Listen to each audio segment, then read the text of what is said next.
The Norman Conquest is the great turning point in the history of the English nation. Since the first settlement of the English in Britain, the introduction of Christianity is the only event which can compare with it in importance. And there is this wide difference between the two. The introduction of Christianity was an event which would hardly fail to happen sooner or later. In accepting the gospel, the English only followed the same law which sooner or later affected all the Teutonic nations. But the Norman Conquest is something which stands without a parallel in any other Teutonic land. If that conquest be only looked on in its true light, it is impossible to exaggerate its importance.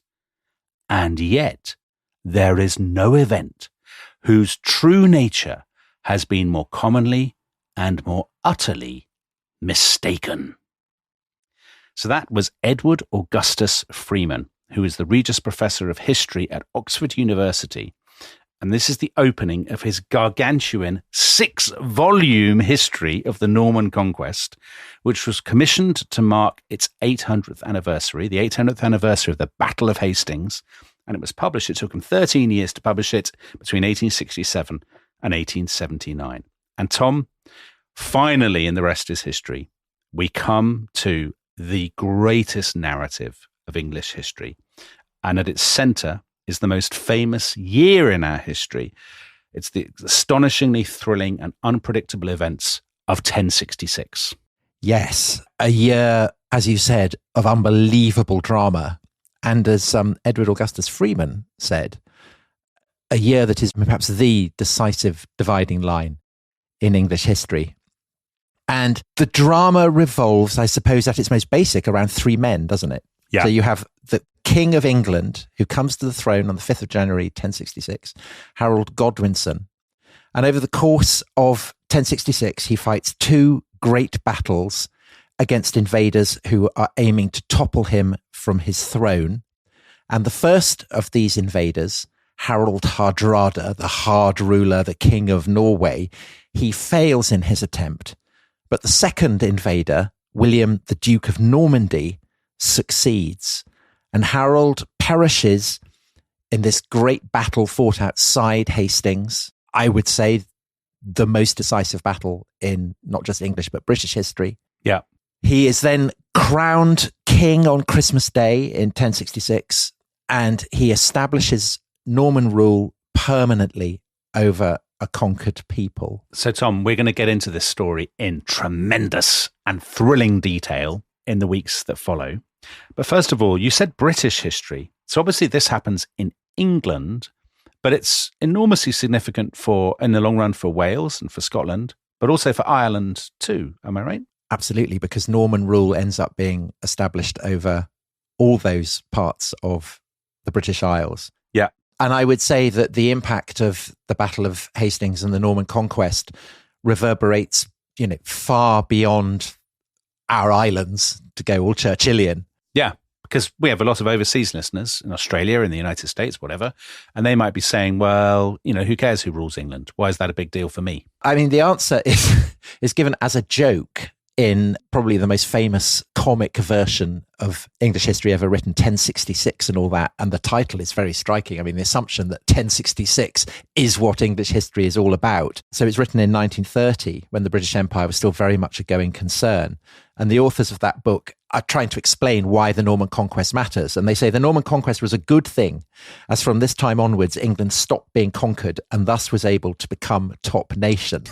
Which is a joke, of course, but it hints at the long-term significance of 1066, because the people, the country that is forged as a result of the Norman Conquest, those people in due course will go on to settle North America, to rule the largest global empire the world has ever seen, to settle entire continents. And I mean, just to focus on one obvious way in which the Norman Conquest impacts not just England, but the whole world, is the fact that English, the language of England, is now the world's global lingua franca as a result of the centuries that follow the Norman Conquest.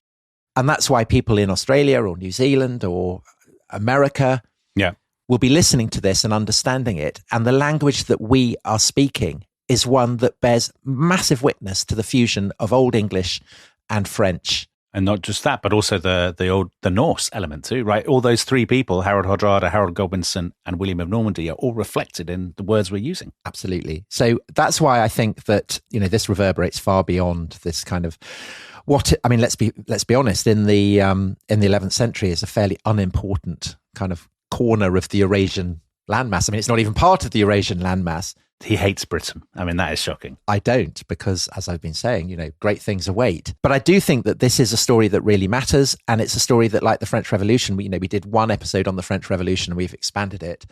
We also did one episode on 1066 early in this podcast, and we're going to expand on that. Not quite to the length of the French Revolution. What it has in common with the French Revolution, or with, I don't know, a TV series like Game of Thrones, say, with which it might be compared, is it's a thrilling soap opera. There are all kinds of twists and turns in the narrative. There's all kinds of courage and duplicity and treachery and, extraordinary acts of bravery and resistance and whatnot.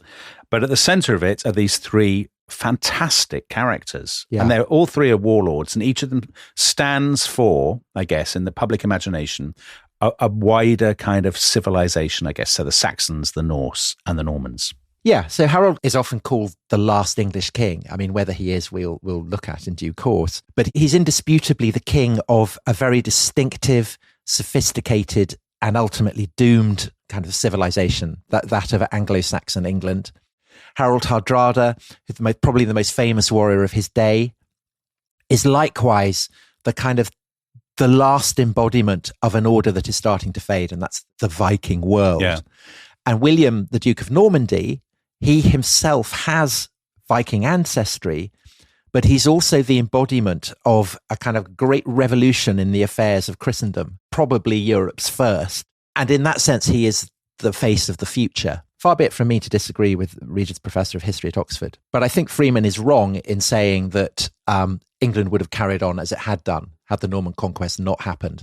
Because I think actually, as we will see, this revolution that William embodies is so profound and overwhelming that it would have transformed England and Britain more generally, no matter what. So at the heart of this is the prize, right?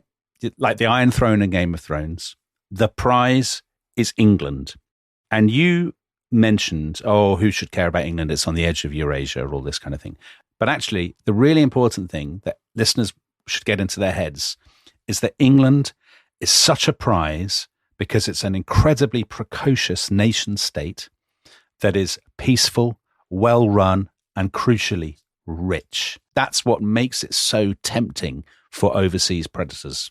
Yes, it's like, walking down Mugger's Alley with a large diamond necklace sticking out of your back pocket. England is by far the wealthiest and best governed realm in Northern Europe in the 11th century. And it's not up there with, say, the Byzantine Empire or Al-Andalus, the great Muslim caliphate in Spain. But definitely compared to the empire that Charlemagne had ruled, for instance, the great empire of the Franks, or let alone the kingdoms of Ireland or Scotland or of Scandinavia, it is remarkably centralized, it is remarkably urbanized, and it is incredibly rich. And that is what makes it the great prize. So I guess the first question is, why is England so exceptional in the kingdoms of Europe? So when the Franks are all fighting each other and divided and whatnot, and when Germany, what becomes Germany, is obviously, so divided, why is England exceptional in being so rich, so peaceful, so well organized, so centralized, all of those kinds of things? I think a good way to answer that question is to go back to a scene almost a century before the Battle of Hastings.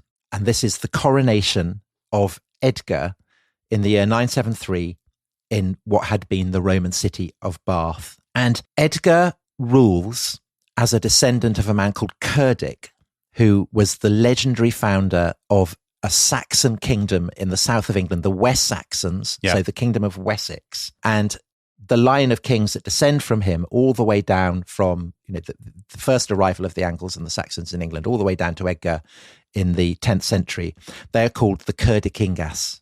And they have an incredible prestige because, most germanely of all, Edgar is the descendant not just of Cerdic, but of Alfred the Great. Very much a friend of the show. I'd say a hero of the show. So he's the guy who had saved Wessex from the Danes, from the pagans, in the middle of the 9th century, in the late 9th century, and he had begun the process. I mean, he hadn't completed it, but he had begun the process of welding together all the different Anglo-Saxon kingdoms, hadn't he? And he'd invested in towns, in fortifying the towns and all of these kinds of things. Yeah, so burhs, which are not just fortified, but also stimulate trades, therefore to make England rich. And he had not only flung the Danes, the Northmen, the Wikingas, as the English call them, robbers or Vikings, out of Wessex, but also out of a large chunk of Mercia, which is the kingdom to the north, so in what is now the Midlands of England. And he had done this in a way that the Mercians are kind of under his authority, but they don't feel like a conquered people. And the genius of Alfred is to promote the idea that the Saxons, the people that he rules, and the Angles, the Mercians, the people of East Anglia, Northumbria further north, that these are a kind of single people. So Alfred rules as the Rex Anglo-Saxonum, the king of the Anglo-Saxons. Yeah. And this process of absorbing the various English-speaking peoples of Britain, peoples who, before the coming of the Vikings, had lived in separate kingdoms, this continues under his son, Edward, and his daughter, Æthelflaed, and under his grandson, Athelstan. And it is Athelstan who completes the creation of effectively a united kingdom of England. Yeah, England, they call it, don't they? England, the land of the Angles, and both the Saxons and the Angles start to call themselves the Anglekin, which I think you can legitimately start to call the English by this period. So Edgar is Athelstan's nephew. Yes. So when Edgar is crowned in Bath, he is becoming king of something that lots of historians actually now say is one of Europe's very first, one of the world's very first nation states. People who think they're all part of one big national family, the Anglekin, the English, and this is England. And one of the things that defines it is law and order. You pay your taxes. There's a state. You know, this is how it works. It's not anarchy. It's centralized. This is how it works. Yeah. So to quote James Campbell, who's the historian of this process, who is best associated with the idea that this United Kingdom of England is a nation state, he says of it, the creation of the English state was perhaps the most remarkable and certainly the most lasting feat of statecraft in 10th century Europe. And in a way, the coronation of Edgar at Bath, and it's the second of his reign. He's already had one, but now he wants to kind of really emphasize the degree to which he's a kind of imperial figure. This is why he's having himself crowned amid the Roman ruins of Bath. But he also has himself anointed, as the kings of Israel had done. So he's casting himself as an English king. And of course, as Charlemagne, the great Frankish emperor who'd been crowned in Rome, had done. So Edgar is also kind of laying claim to that tradition. Yeah. And of course, as listeners in Scotland and Wales will know, this isn't necessarily good news for the princes of Wales or Scotland.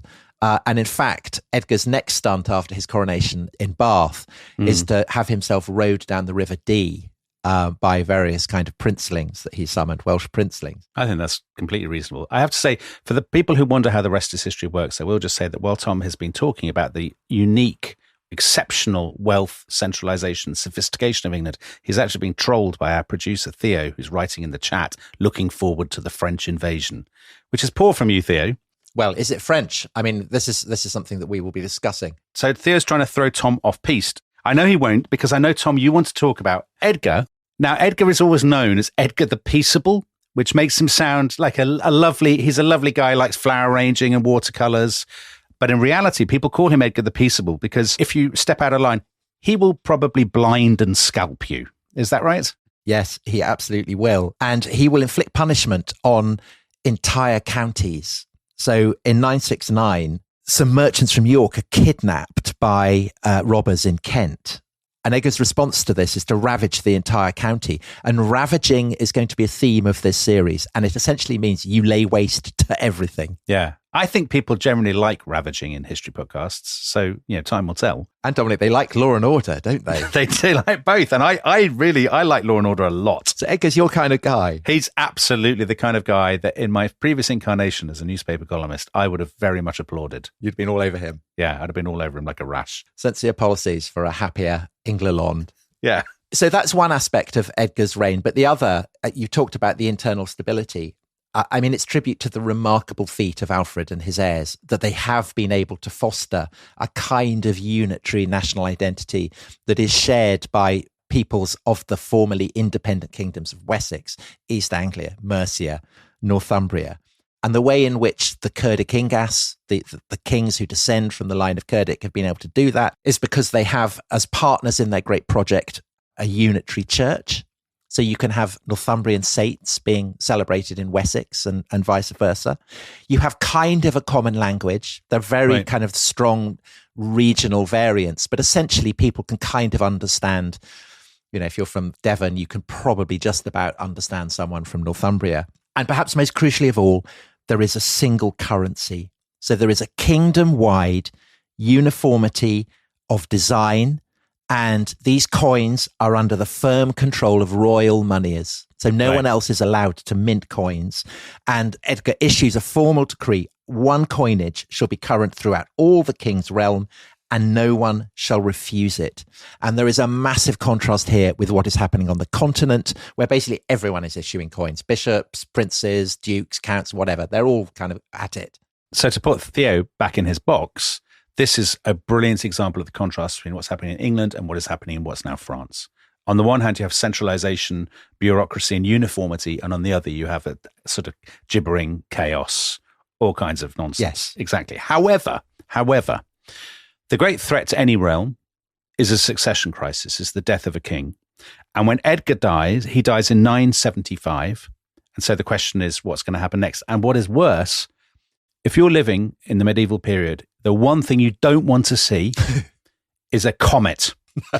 Because you know that brings absolute shambles and disaster. And Edgar dies, they look up, geez, what's a comet blazing overhead? Terrible scenes. What would make people even more nervous is the fact that the throne is claimed by rival half-brothers. Oh, God, come on. This is poor. This is terrible. Yeah, so the first of these is a guy called Edward, who is very vicious, kind of very unstable, probably illegitimate, but he is in his teens.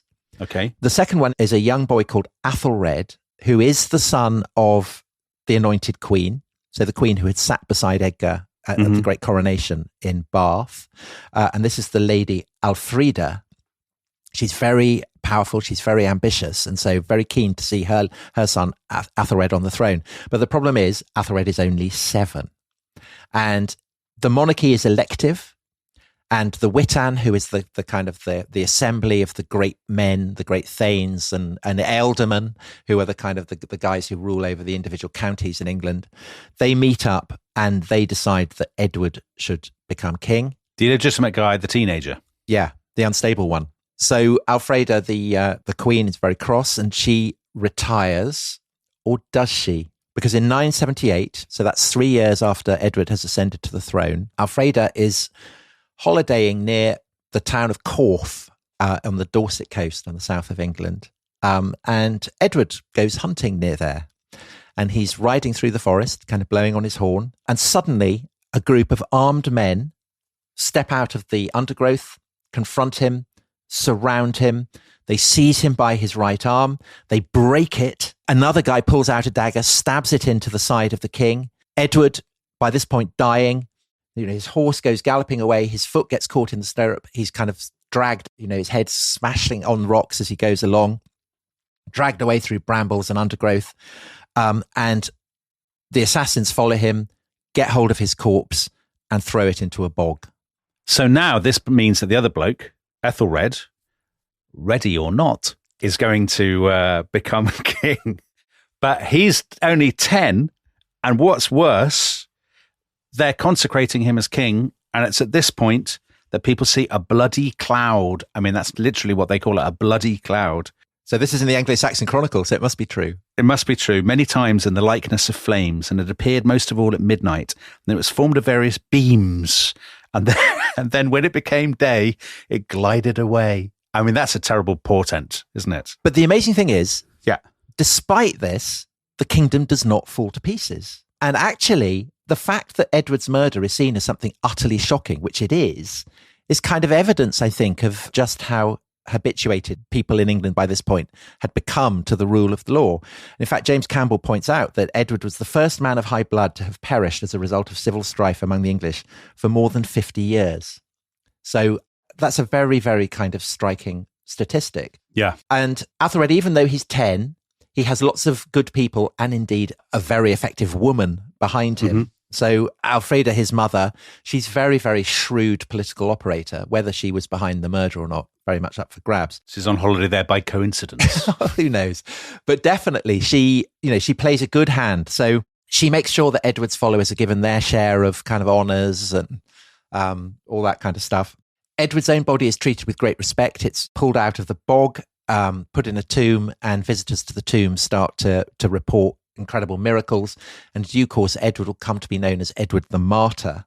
And Æthelred, as the only surviving male member of the Kurda Kingas, descendant of Alfred the Great, he can command the loyalty of the great men of the kingdom.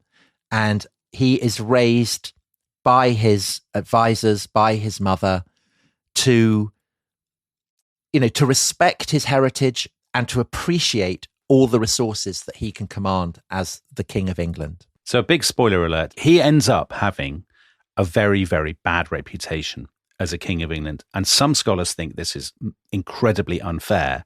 And actually in your notes, you give an example of how he's wielding the machinery of government in a very effective and competent and well thought out way. So you mentioned the coins. Yeah. So they will recall all the silver coins and they will restamp them, and then he will take a cut and they will reissue them. And this is basically to maintain the integrity of the coinage and to eliminate forgery and fakes. And also to back up the royal treasuries, because he's always taking a cut. And this is the kind of thing you can only do if you are running a really, really well-oiled, well-organized machine. And you can do this in maybe the Eastern Roman Empire in Constantinople, or you can do it in, the Caliphate or in Cordoba or whatever. But you can't do it in a shambolic, divided realm like that of the Franks, where they're all just stabbing each other in the back and it's all very chaotic. So what Edgar and now Æthelred in turn are finessing is a kind of very, very sophisticated apparatus of state intrusion. So there are officials who know how much land a certain person may give and therefore how much money they should be paying. And this ability of the English kings to raise cash is a crucial part of what makes England so rich and will be a very important part of this story. Right. And under Æthelred, England becomes steadily ever more prosperous. So the towns that Alfred had founded, the burhs, they're flourishing. Markets are full of traders from across Northern Europe. You have the great men of the kingdom, the ealdormen, the thanes. They're kind of lavishing gold and incense and silks on their local churches and on themselves. And Æthelred's own treasure chests are starting to fill to overflowing. But here you have the problem, right? Because we've been describing the victim, as it were, of this crime, if it is a crime, the prize, which is England. But it's from this point, the reign of Æthelred, that people overseas start looking at all this and saying, oh, England, very peaceful, so they obviously are not, as accomplished at fighting as other people because they're too busy messing around with their coins and thinking about silks. Let's get some of this. Let's have some of this. And this starts to become a problem, about the 980s? Yeah. When you have escalating, you must have been always piracy. There must have been always raids, small-scale raids that probably don't even show up in the chronicles. It's from this point that the Danes, for want of a better word, the Vikings come back into the story. Well, you say Danes, and they are called Danes. That is a collective group for what we would perhaps call the Vikings. But there is also a particularly predatory Viking who comes from the Northway, what today we would call Norway. And this is a very sinister and charismatic figure called Olaf Tryggvason. Mm-hmm. And I think the fact he comes from the Northway is an important part of his mystique, because even for the Danes, the Northway is seen as a place of wizards and sorcerers and so on. And even the women are meant to have terrifying beards. So it has a certain reputation. And Tryggvason himself is a notorious sorcerer, and he divines the future by throwing birds' bones and kind of reading the way in which they land. And it wins him the very sinister nickname of Crackerben or Crowbone. And he is also a very, very effective warrior. In fact, reportedly, he's ambidextrous, so he can throw spears with both hands. And he is the hero of a kind of myriad gore-soaked praise song. And in 991, Tryggvason and his fellow freebooters, a kind of great fleet of Vikings, are cornered on land at Malden in Essex, so south of East Anglia. And they're confronted by the Ealdorman of Essex, a guy called Britnorth, and the Vikings win, and Britnorth is killed. Do you want to know a fact about that, Tom? Yeah, tell me. So, obviously, the Battle of Malden is one of the most famous Old English poems. But you know who was obsessed with the Battle of Malden? J.R.R. Tolkien. And the stand that Britnorth makes at the Battle of Malden is apparently the inspiration for the stand that Gandalf makes at the Bridge of Khazad-dûm. I did not know that.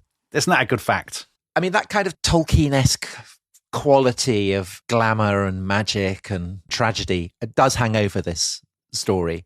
And unsurprisingly, because for Tolkien, the Norman Conquest was the greatest tragedy in the history of England. Yeah.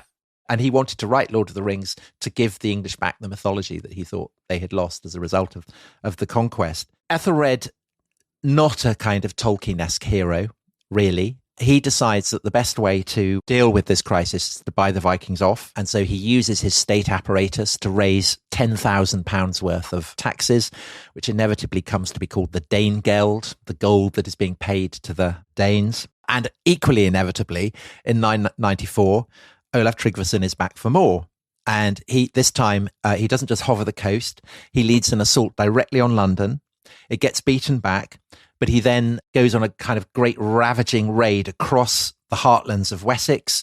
And this, of course, is absolutely an open challenge to Æthelred. It's an attempt to shred his authority, because Wessex is the heart of the entire English kingdom. And the raids just keep coming and coming, and treasure is stripped from churches. Æthelred's subjects are enslaved.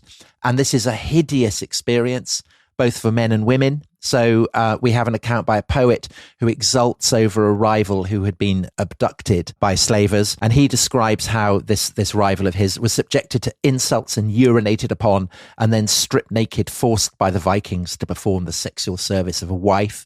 For women, even worse. So we have a bishop who laments the enthusiasm of Vikings for gang rape. The practice of foul sin upon a single woman, the bishop wrote, one after another, like dogs that care not about filth. So this is hideous. Yeah. And it's unsurprising that under their breath, the English begin to apply a punning title to Æthelred. Æthelred means well-advised, nobly advised. Mm-hmm. They start to call him Unrad, the badly advised, the ill-advised, which in due course will be anglicised to become the Unready. He wasn't ready. They turned up and he wasn't ready. So the thing about him, right, you could argue he is so hard done by. And indeed, there are historians like Simon Keynes who say, you know, actually, all that we think about him is just pure propaganda. He's been really, really maligned by history. He's not the first person to ever try to pay off raiders. No, Alfred did it. Alfred had done it, exactly. I mean, he's paying off. God, I saw an amazing fact. The first payment of Danegeld, which was £10,000, to pay that off, he would have had to have handed over 2.5 million individual coins. And Dominic, I know you love a Scandinavian museum. I do. And pretty much every major museum in Denmark or Norway or whatever, I mean, huge great piles of silver coins that have come from England. I mean, enormous piles. But you could argue, what else can he do? You know, he can't, they don't have coastal defences of a kind that would protect every last village along the English coast. I mean, you can do your best, but, you know, the Danes are mobile. They could strike at any point.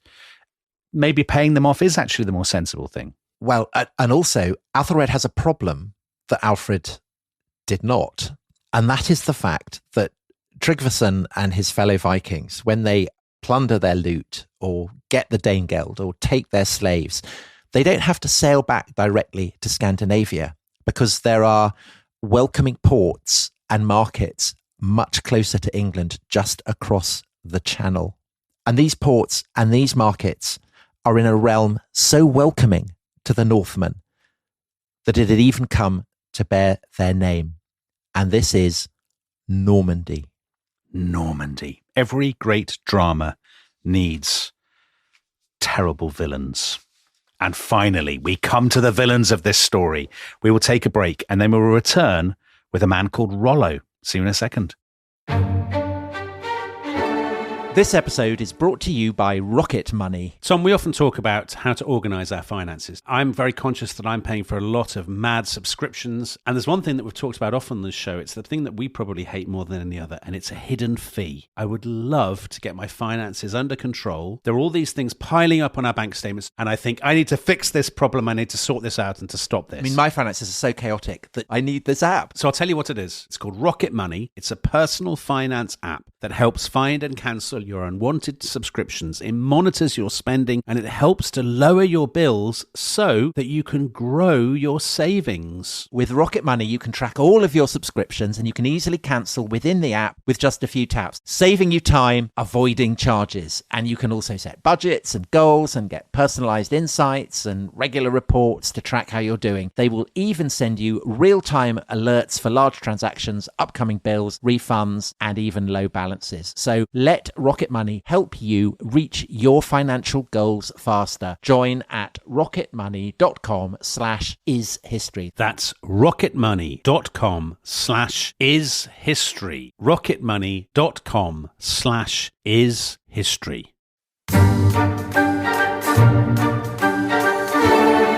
Rollo had a dream, and in it he saw himself placed on a mountain higher than the highest mountain, in a house of a Frankish style.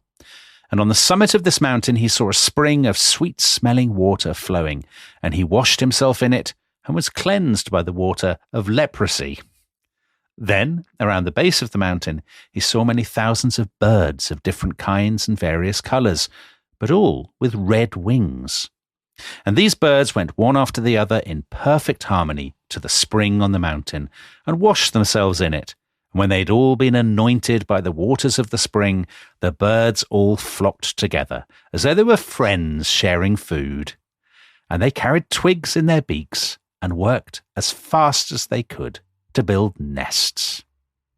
So that is a lovely story of a dream had by this guy, Rollo, and it's by a historian who was writing in the time of Æthelred the Unready, and was explaining how Normandy, this wretched hive of scum and villainy, came to be founded. So, Tom, before we get into this bonkers dream, Rollo, we call him Rollo, or the Normans call him Rollo, but I read the other day that back in his native Scandinavia, his name was Ganga Rolf. Yeah. Rolf. Yeah. That's a kind of H on the front, doesn't it? Yeah, like the Muppet. Ganga Rolf. Anyway, tell us about Rolf or Rollo. So Rollo Rolf, he was a Viking warlord who, with a whole load of other Vikings, had occupied the lower reaches of the Seine. And they kind of sailed up the Seine and they had basically set about smashing up all the props of Frankish power that they discovered. So they'd wiped out all traces of bureaucracy. They had murdered all the local nobility. And by about 900, all the region of the Seine estuary had basically become what Frankish chroniclers call Invia, which essentially is a place where no one has any authority. It's wasted, it's rubble strewn. The spear alone rules. You know, it's almost a kind of hellish wasteland. And a place without noblemen or churches that you can loot is obviously no good for Vikings. And so Rollo heads south with all the lads looking for better pickings. And he gets confronted there by the Frankish king. Charles the Simple. Charles the Simple, yes. So all the Frankish kings have mad sobriquets. And Charles the Simple, he defeats Rollo, but he doesn't destroy him. And essentially, Charles the Simple thinks, well, I think we can come to a deal. This is where, in that story that you read, the detail of the sweet spring and Rollo being cleansed of leprosy comes in. Because the Frankish king makes Rollo an offer. He can have the lands around the Seine, the Invia, the lands that he and the Vikings have devastated.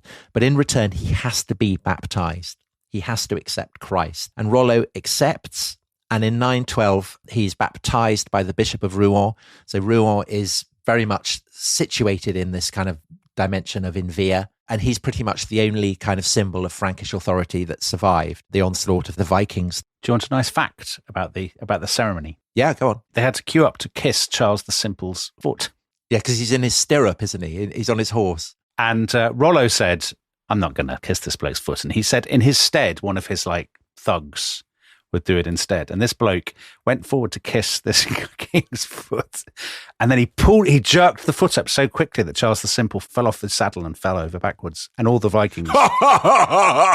We had good fooling that day. Do I only told that story because I knew you wouldn't resist the opportunity to do your trademark laugh. Anyway, you diverted me from pointing out that in that story, the waters of the spring are the waters of baptism. So they've now been cleansed. And what about these nice birds? The birds are immigrants to Rollo's realm. So they are drawn from across the Viking world and actually beyond as well. But they are all warriors. And that's the significance of their red wings. These symbolize the swords dipped in blood.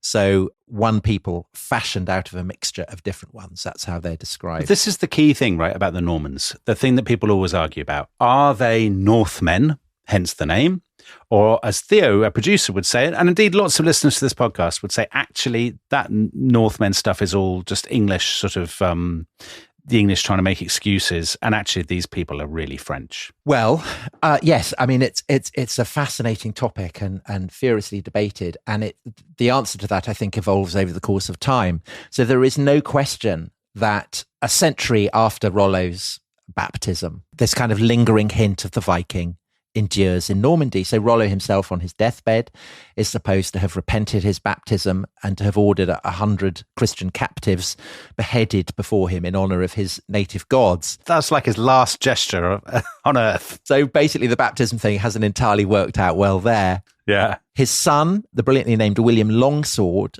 had been a famous patron of these kind of praise singers, these bards who turn up and kind of go on about how brilliant, their patron is, how many people they've killed, lots of violence and gloating and bragging and so on. So there's a lot more of that laugh, basically, in the world of William Longsword. Yes, it's Valkyries weaving tapestries out of the intestines of slaughtered enemies, that kind of thing. That's what's going on. And the son of William Longsword, so Rollo's grandson, a guy called Richard the Fearless, he's a remarkable man. He rules for 54 years, and he's quite old, by the time he dies. And in his old age, he comes to resemble Odin, the All-Father, the king of the gods, kind of bright-eyed, long-bearded. And it was said of him that after dark, he would wander the streets of Rouen, cloaked, alone, and there he would fight with the shades of the dead.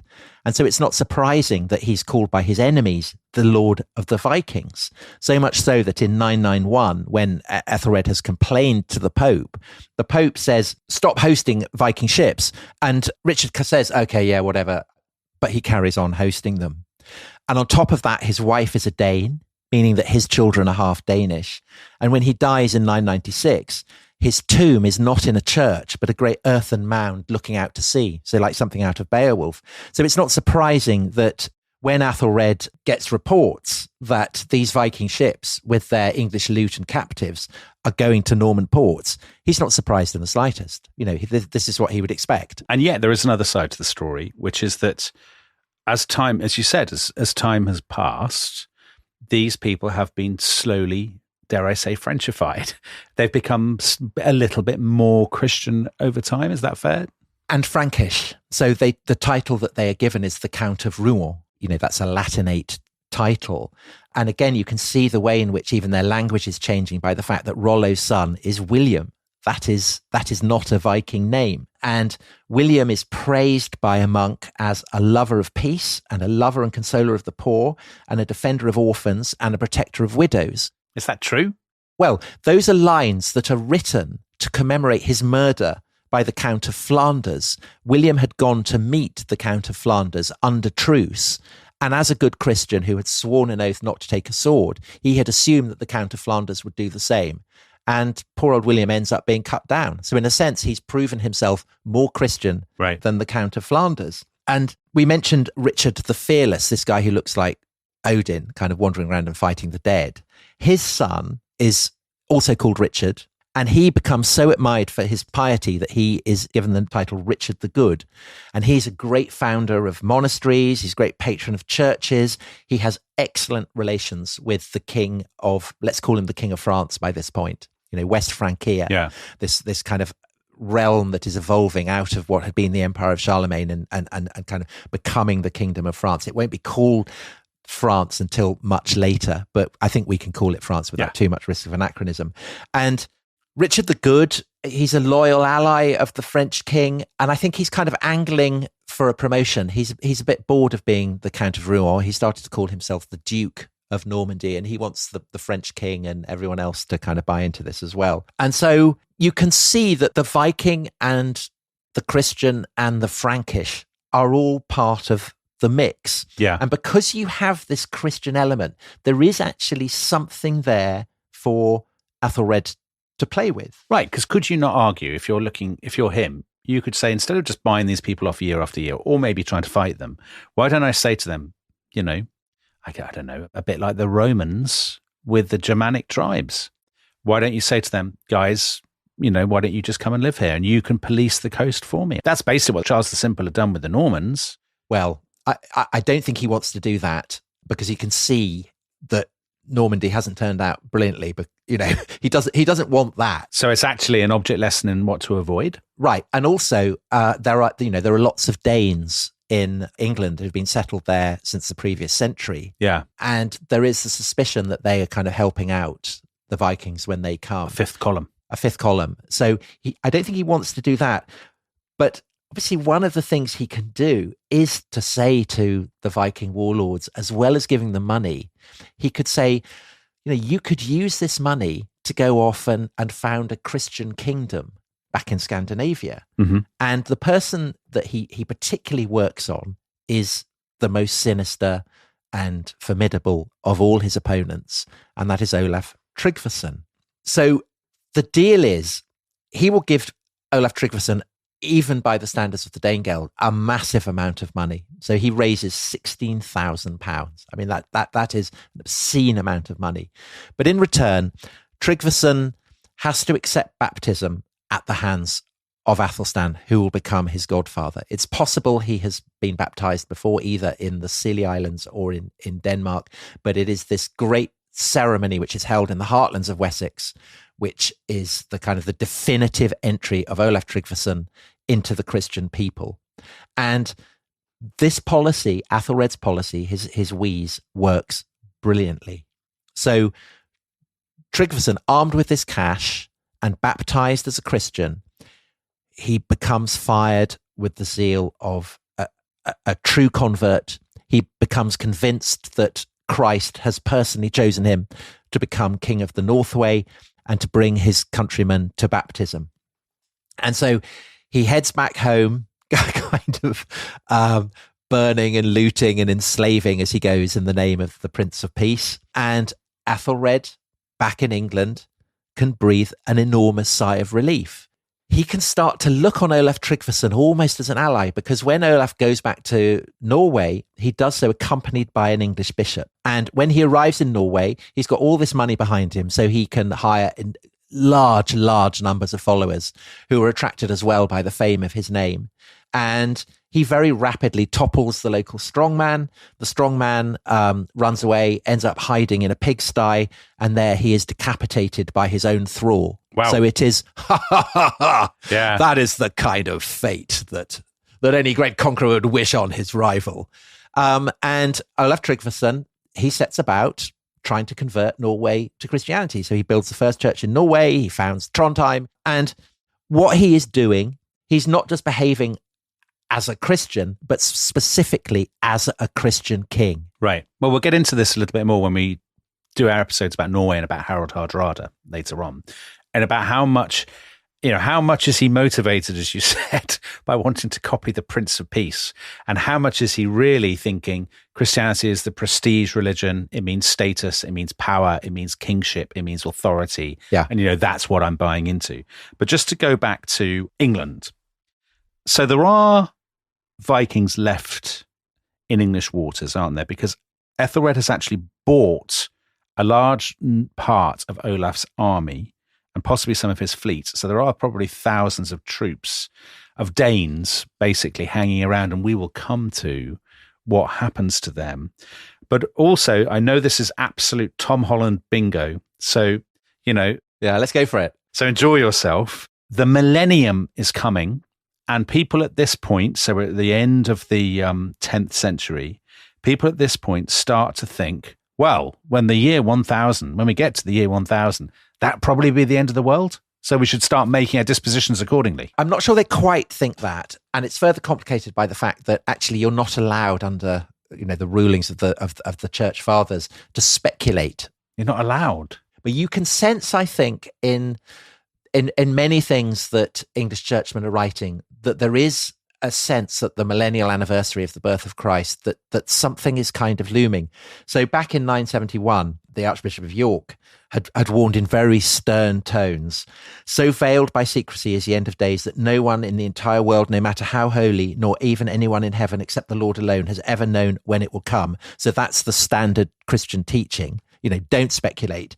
But the bishop then, he can't leave it alone. And so he ends his sermon by declaring, all the signs and forewarnings that our Lord told us would herald doomsday have come to pass. So basically, don't speculate. Oh my God, it's going to happen. That's essentially where he's at. And there's a lot of this, isn't there, in the final decades of the century.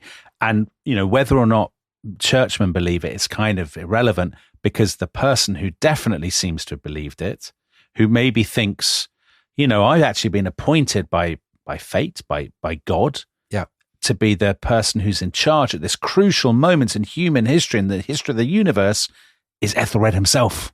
Right. And the idea that Æthelred is some kind of wuss, that in a way he is less prone to violence than, say, a Viking chieftain, couldn't be more wrong. Actually, he's more than capable when he gets his act together and has the opportunity to kind of focus on external enemies, to feel that going and attacking them is absolutely God's will, and that this is the best way to prepare England for, the millennial challenges or opportunities that may be approaching.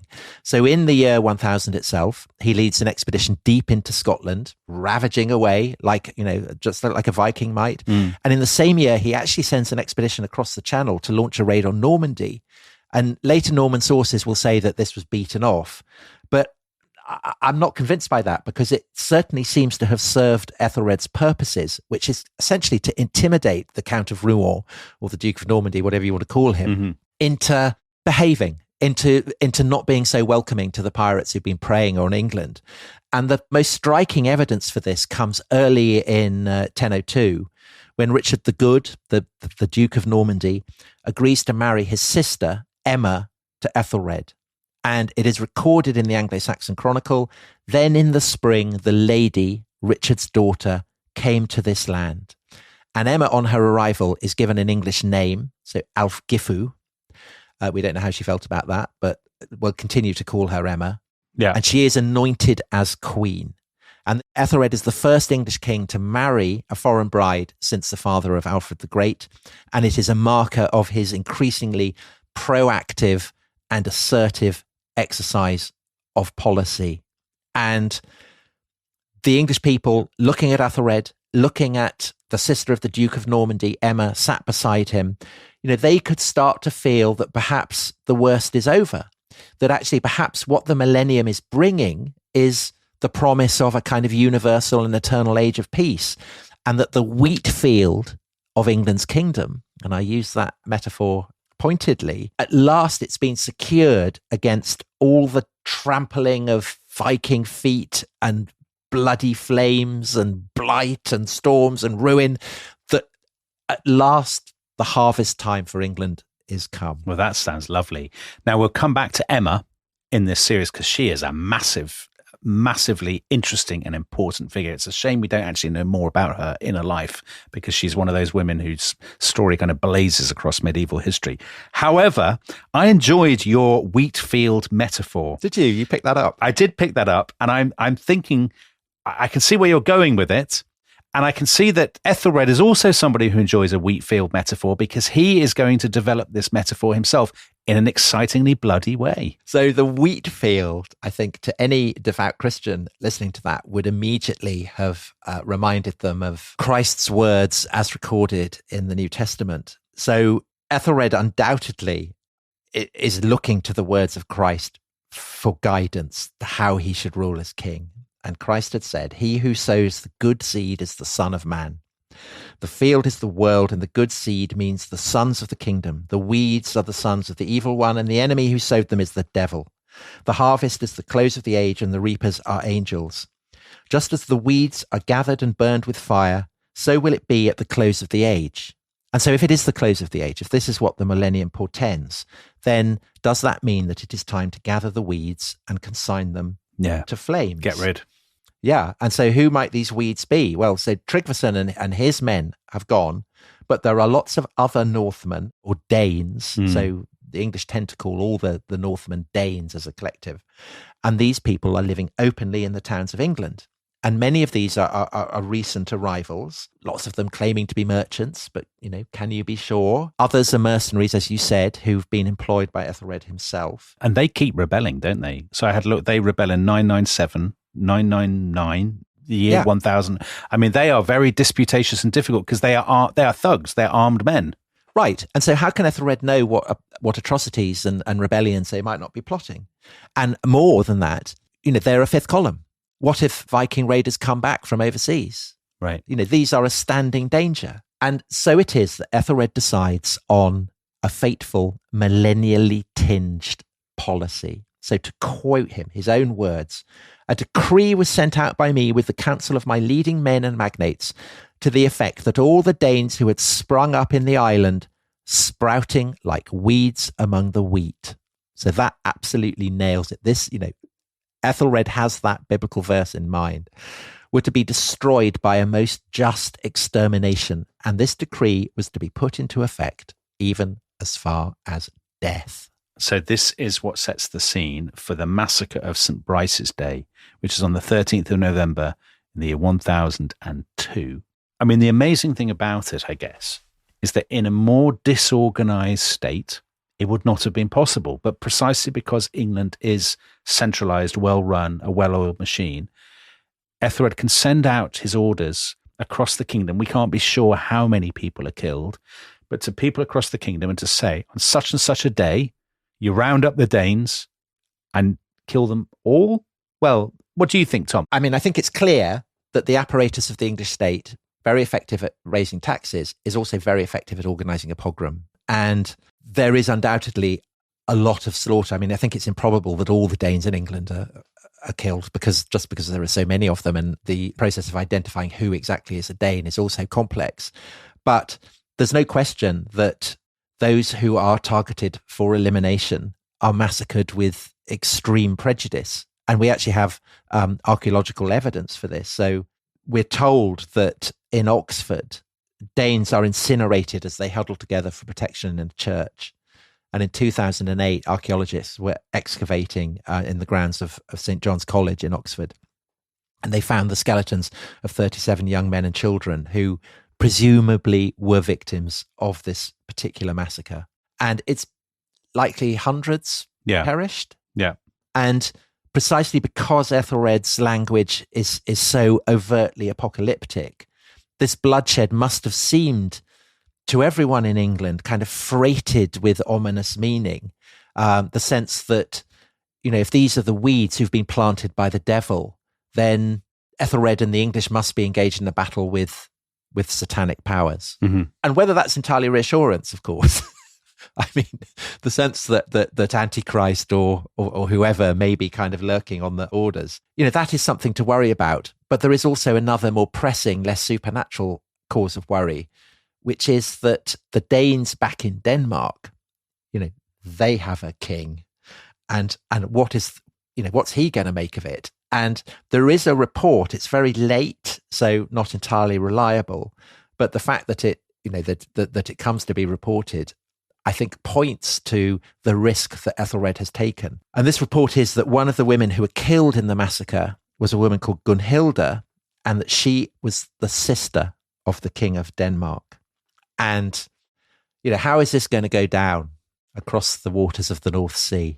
Well, Tom, do you want to know what a best-selling recent history of this period for younger readers makes of this moment? So sometimes historians are criticized for not using enough imagination, and I don't think you could say this about this passage. Let's hear it. So this is from your book for children on the Vikings. As darkness fell over the Thames, a ship pulled away from an old wooden jetty. Huddled aboard, wrapped in their cloaks, was a group of young Danish men who had managed to escape the flashing knives. For days they sailed east, chilled by the gales and soaked by the waves, grief and shock written all over their faces. Only when they glimpsed the dunes of the Danish coast did they breathe a sigh of relief.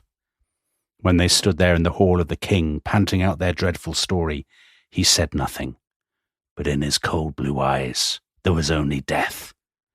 The next morning the word went out, all men must make ready. When spring came, the king was sailing west. Svein Forkbeard would have his revenge, and this time there would be no quarter. Cold blue eyes. Terrifying. Definitely had them. So in our next episode, those cold blue eyes will be fixed on England with consequences that we will be exploring. And if you want to hear that, and indeed the rest of this series, all 4 episodes, you will get them if you are already a member of the Rest is History Club. And if you're not, you can go to therestishistory.com and sign up there. Amazing. So next time, Svein Forkbeard has his revenge. Goodbye. Goodbye.